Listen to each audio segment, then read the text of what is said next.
Right, a lot of people in Nassau County are still without power, and as you can imagine, it will make for a cold and uncomfortable night. First Coast News reporter Julia Janae is live right now at a shelter. Julia.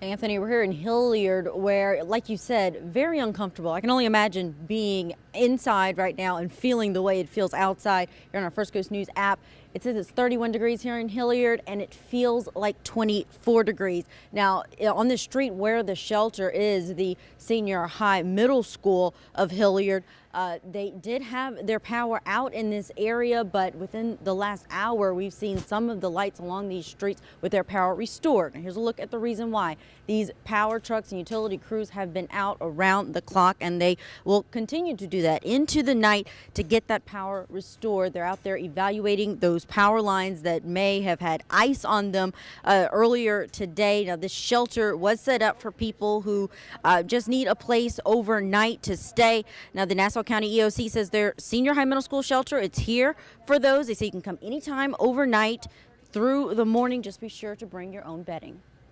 Obviously, the wind chill factors is the big concern, and making sure that people that are without power have a warm place to be. The other thing on the west end of the county, it's kind of dried out to some extent. The west end of the county is still a little damp, so there may be some patchy areas of ice on the roadways tonight.